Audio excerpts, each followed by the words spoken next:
See, what happened is this. Puff had people do things, criminal acts, buying drugs, right? Paying for prostitutes, paying prostitutes,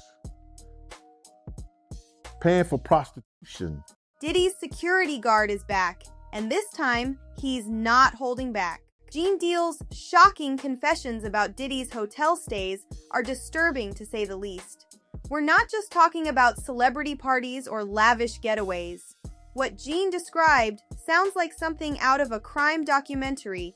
Nasty hotel rooms, deep cleaning, fake names, illegal substances hidden in everyday items, and staff forced to deal with the filthy aftermath. According to him, Diddy's hotel rooms were so wrecked after his private parties that they required deep cleaning and intense air freshening just to make them usable again. It all started with what looked like a regular party lifestyle. But behind the glitz, things got dark. Gene claimed that criminal acts were being committed. Illegal substances being bought and used, S-workers being hired and paid for, and people being drugged without their knowledge. Because we now know that the drugs was not in the baby oil, it was in the eye drops. They was putting drugs in the eye drops. So I guess that's where they was, putting in people drinks or whatever like that. But they would, because, it's hard to see a little eye drop thing in your hand and you just go and throw a little squirt in somebody's drink or whatever like that. Because you ain't definitely putting nothing in nobody's eyes and say, here, take this. This is going to make you feel good. They was putting that shit in people's drink. They found drugs in the eye drops. One of the most bizarre parts, the illegal substances weren't in the infamous baby oil bottles like everyone thought. Instead, they were allegedly hidden inside eye drop bottles. Gene said these drops were filled with MDMA and were discreetly squirted into drinks. A tiny squeeze, and someone's entire night or life could change. It's a method that's hard to detect, making it even more dangerous. By the way, I just recently made a vid covering a woman who claimed to be at Diddy's party and witnessed people's drinks being laced by Diddy and Kanye. Watch that video straight after this one. But what makes it even worse is the system behind it all. Gene explained that people were using their own money and credit cards to pay for these illegal services at first, but then they'd be reimbursed by Bad Boy Entertainment. That's where the racketeering charges come in. It wasn't just random individuals making bad choices. It was a structured operation, funded and protected under Diddy's brand. When you use your company's money to pay people who help you commit crimes, that's a criminal enterprise. And all it takes is 2 people for a racketeering case to stick. According to Gene, they already have more than that. Gene Deal said many of Diddy's workers turned on Diddy, and I think that's so they wouldn't be charged for the crimes they participated in. They took deals and agreed to testify.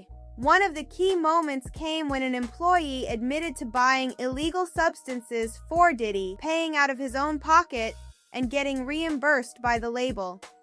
That's direct evidence of his criminal behavior being funded by his own company. And it's crazy he wasn't found guilty of that when so many people testified. The baby oil, which became something of a meme in the media, turned out to be more of a distraction. Gene said investigators found nothing inside the 1,000 bottles of baby oil that were confiscated, but what they did find, the drug-laced eye drops, painted a far more terrifying picture. The baby oil, however, still played a role in Diddy's bizarre hotel rituals. According to Gene, Diddy would bring in large kiddie pools and fill them up with baby oil. Not only that, he would request the heat in the hotel rooms be cranked up to 85 or 90 degrees, and then he'd bring in extra heaters. The rooms became so hot, people could barely breathe. Who does that? Gene called it demonic. The hotel staff hated cleaning up after him. Every time Diddy left, there would be up to $1,000 in damages and filth left behind.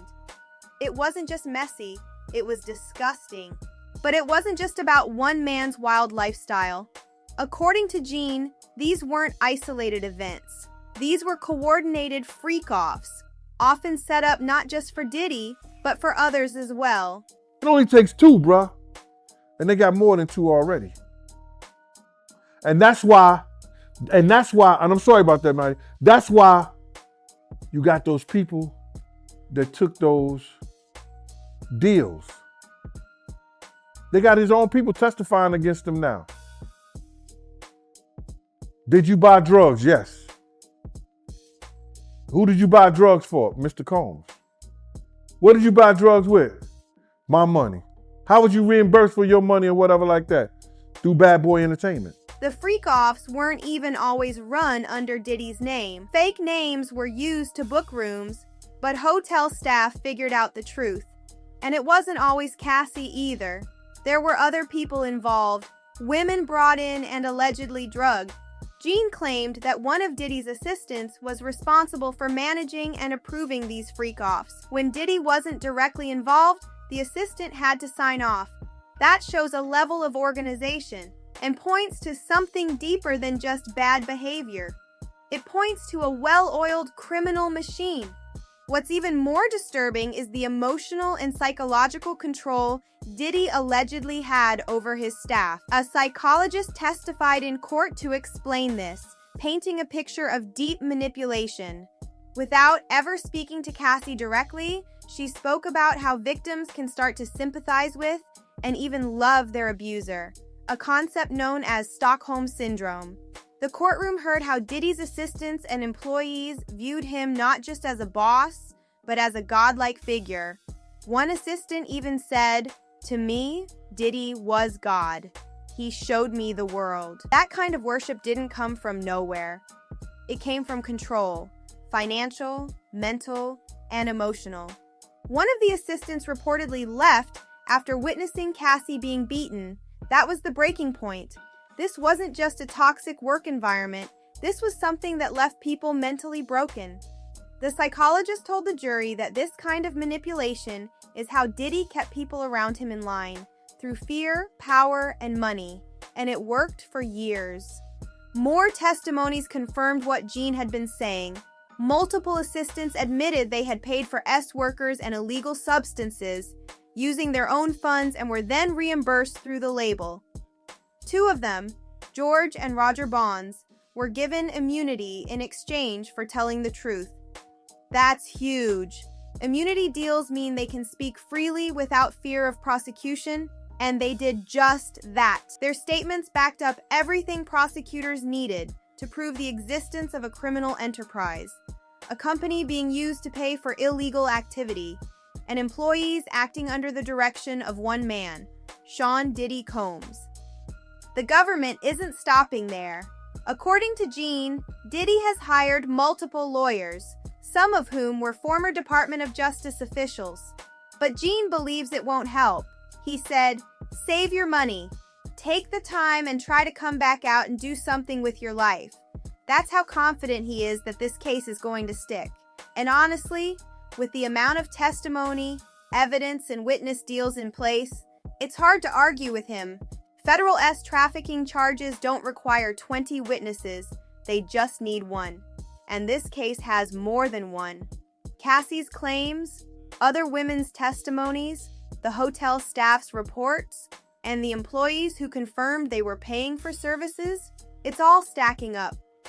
Gene even said that some of the people who initially paid for the workers claimed they didn't know the women were workers, but they later found out. That doesn't change the fact that money changed hands, travel occurred, and schmexual activity was involved. That's trafficking. And it's a federal offense. At this point, the prosecution tried their best to prove Diddy paid to bring women across state lines, used company funds to pay for illegal substances, and created an environment where employees were expected to participate in or cover up criminal activity. The amount of consistent testimony was overwhelming, but the defense tried to poke as many holes in the stories as they could find, trying their hardest to discredit all the witnesses. And they're not even done yet.